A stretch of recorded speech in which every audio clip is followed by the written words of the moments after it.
So last weekend, some friends and I went trail riding and camping, and when we started heading home, found out that the brake lights on my Jeep aren't working. Now I have no idea why that would possibly happen.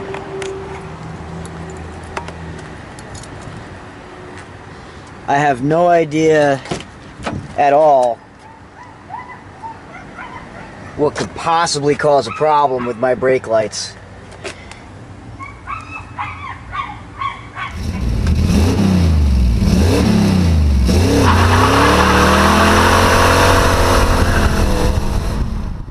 So yeah, I had attempted the deep side of one of the mud pits on the trails, and I almost made it too.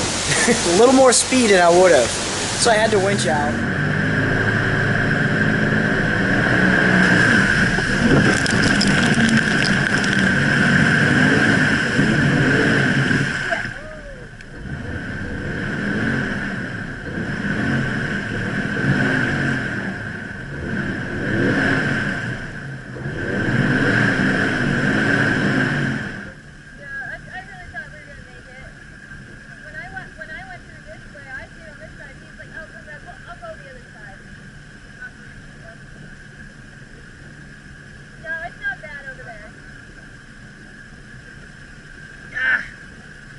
Oh, please don't let me fall.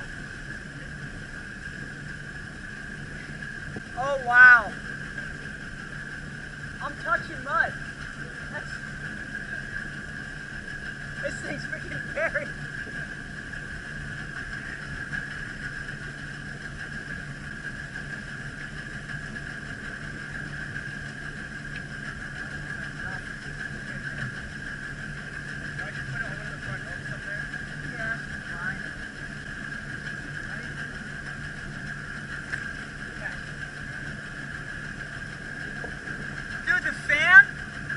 You can hear the fan hitting mud, and it's like puking water out from under the hood. Am I sinking? Yeah, it keeps bubbling.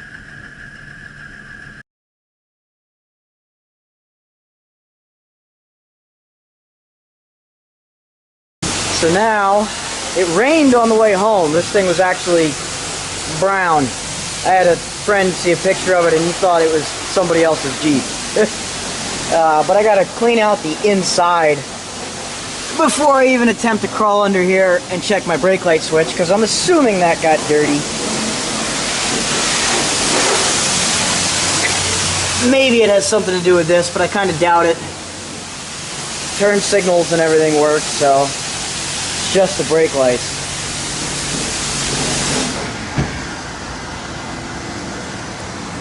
Well, if you can believe it, I spent like $20 at the car wash.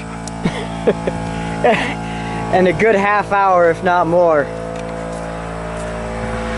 But I got a lot of mud out. Nothing was safe. I sprayed the heck out of the seats.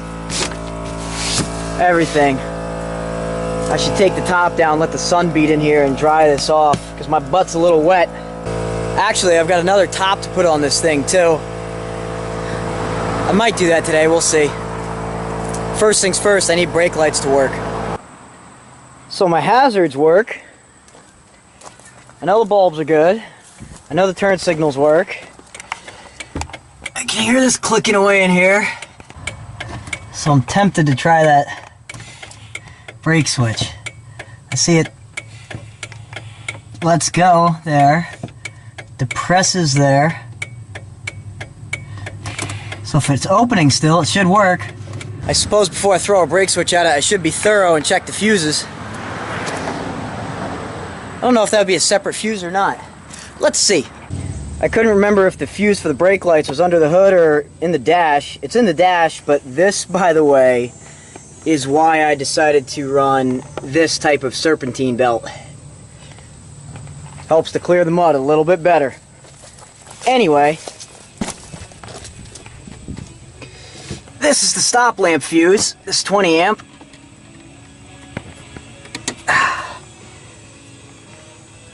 Fuse is blown. Look at that. I'm about to fix this real easy. Love it! all the freaking prepper gear I have in this Jeep, and I don't have any spare fuses. Ran to the auto parts store, got a 20 amp mini fuse, popped it in, and ta-da! Brake lights. Let that be a lesson. Always check the simple stuff, because that's the stuff that gets me every time.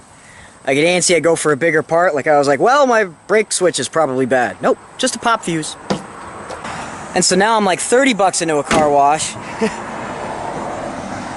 There was a wash going on at the parts store for the local high school's track team, or maybe it was middle school even. They were pretty young. They missed like the whole driver's side. I gave them 10 bucks to wash the Jeep, and I said, hey, don't worry if it gets wet on the inside, it doesn't matter. So I expected dirt to still be running, but it's like, you know, kids, middle of the hood. This side they got pretty good. I think they spent about 20 minutes right here. But yeah, they totally forgot the driver's side, I think. But that's okay. It's for the track team. Good cause. I ran track. Good stuff. Anyway, brake lights are fixed. I think I will do the roof, but that's going to be for another video. So in the meantime, talk to you guys later. By the way, what do you guys think of my temporary bumper setup? Needed my spare, my jack to go wheeling, and the CB wasn't hooked up, so stock bumper's been back on. I just mounted up the spare to the stock portion. I figured it'd be okay on the tailgate for a little while, even though it's a little heavy. Drilled a hole in the bumper for the CB. Opened up a couple other of the holes that were already there and put in some nuts and bolts and mounted the jack. That's not too terrible for a stock back end. I really need to start welding on my custom bumper though. It's coming, guys, I promise.